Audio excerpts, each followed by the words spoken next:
Hear how the Countryside Productivity Small Grant Scheme could work for you. But don't take our word for it, listen to what others are saying.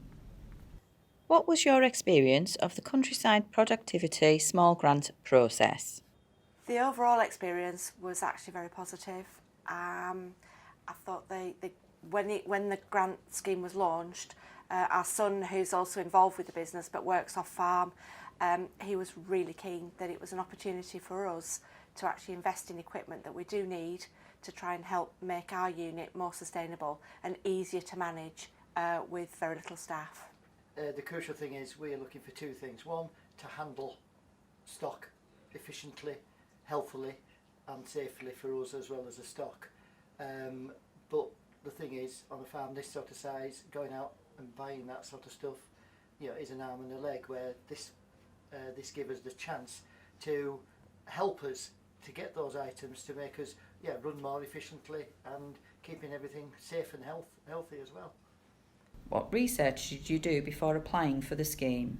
Yeah, our son actually did all the research, and we were really proud that he did that.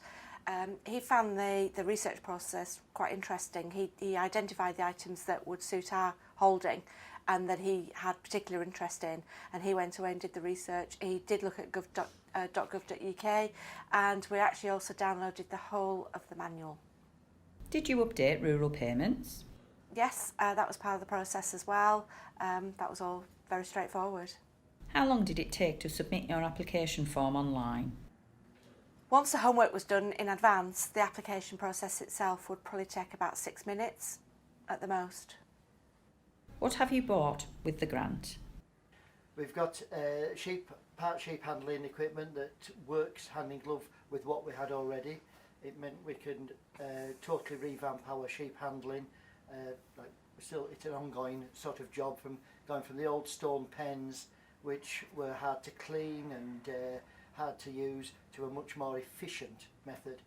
We have a stick reader as well, because this is, once we're getting into the job now, we can keep records so much simpler, and it's there for whenever you get an inspection or anything like that. Everything is there, and it's also great for management because you know what you've done with whatever. So we're using the stick one for that. One of the biggest pluses is a cattle crush, because when you're working with cattle, you could be working up to half-ton beasts. You want to do something safely, and I'm sorry, but gates, string, and a bit of luck don't always work. So you want something that's right for the job, and that is a multitask one. It's not a great big fancy rollover one, but you can dose, clip, you can do anything in it safely, and it's movable. We're not having to take up space or something, so that really worked well. And then we've got the weighing scales as well, so that we can now monitor through the winter how the actual cattle are performing, which hopefully will be better for our monetary, sort of returns and things like that. Did you meet the minimum specification for the items? Yes, again, that we left that element to our son. He spent a lot of time last summer actually researching each individual product, and he went out and actually bought those items. He found it quite straightforward to make sure that they reached the spec, and to be fair, the spec worked for what we wanted as well. What benefits have you seen on the farm? The animals can be now handled even better. They were handled pretty good before, but they're now even better. Instead of having it all in your head, it's there on paper and it can be sorted. Did you experience any difficulties submitting the application? The application was very straightforward. Very straightforward indeed. How soon did you purchase your items after sending in your completed application? We purchased our items throughout the summer, in 2018. The last purchase was made the end of August 2018. We did it before our deadline, working around our existing timescales. We managed to pull everything together, and the claim itself was put together fairly quickly. Did you get your equipment from your first supplier, or did you have to shop around? We'd already done the shopping around, and again we did that in consultation with our son. Summer's the perfect time to go looking for equipment because of the huge number of agricultural shows that there are around, and we actually started looking over in Northern Ireland because David and I were on a visit to the Balmoral show, and we found that an ideal opportunity to actually look at a number of different suppliers for the same pieces of equipment. How did you find submitting your claim? The form itself was very, very straightforward, very similar to the claim, to the application process itself. We actually wondered, because it was so simple, whether we'd missed something fundamental in the process. What challenges did you face? The challenge we did have is that a couple of the items, because of the suppliers, had to actually be paid by credit card, and that was their terms.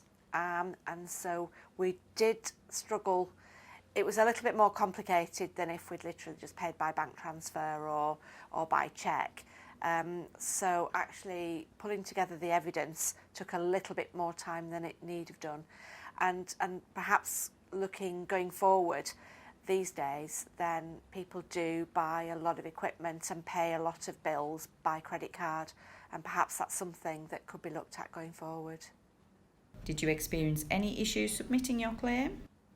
The claim itself was very easy to submit. Hands up, when I actually scanned all the documents together, one of the invoices slipped and missed a vital piece of information, as in the supplier's invoice address, because for some reason on that particular supplier the invoice address was at the bottom, and I didn't notice it in the scanned document, and that was, hands up, that was our fault.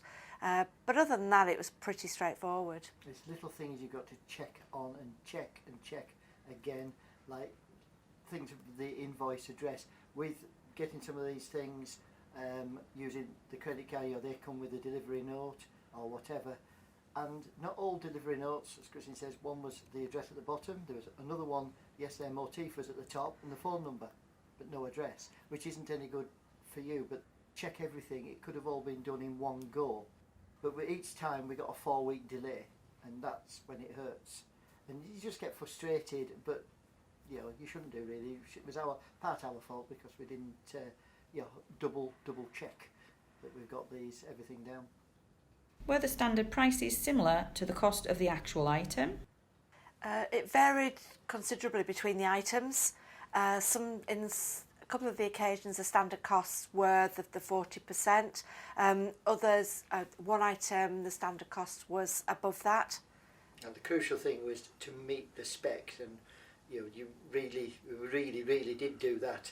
And they say the research some did, we did at shows going through these things, and that's our peace of mind that we got the spec, and then somehow we got to sort the price out afterwards. Did you have to send in any photo evidence of the items you purchased?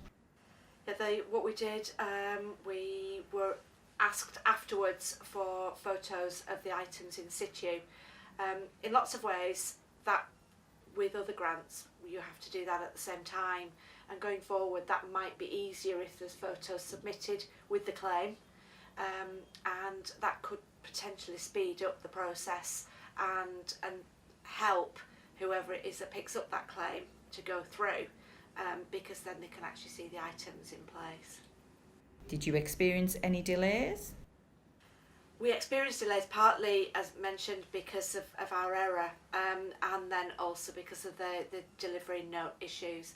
We were also challenged for a serial number for the cattle crush, which actually that particular manufacturer doesn't put serial numbers on the crush, so I'm sure that would have been a challenge for other people as well. What advice would you offer to others applying? I definitely would suggest to have a go and to look, and actually do the research in advance. If the scheme isn't for you, I would always recommend for anyone not to go for a grant just because it's available, if the products aren't what you need at the time, or it's going to put pressures on cash flow, etc. within the business, because without doubt you do have to think about that, because there is a payment delay after buying the items. Other than that, for me, the product grant scheme is so simple. It's a chance there for a farmer that does need something and just needs that little extra encouragement to go for it. but the good thing is they've got to think on the cash flow, on everything, and that gives them a thought instead of just going out willy-nilly and buying something. And it's something that's specifically for them, and they get used to then of looking at specific specifications that they need for their job. Would you apply again, and what would you say to others? Yes. Yes, if we can afford it. Yeah, there is that. There is that. I mean, again, with everything else that we just said, that assume, as long as the items are something that you need, it's part of your farm management plan, be very clear about what it is, and do the research. If it's not for you, don't apply, but definitely I would encourage anyone to take the opportunity. Any tips for people who are thinking of applying? I think you must definitely read the handbook, read the specification, find out if that piece of equipment is actually for you or not. It makes very good sense to keep details on the Rural Payments Service up to date, and that will save problems going forward. As long as the equipment that is for the right spec, get in there but shop around. I think to actually put a timescale on it is very challenging.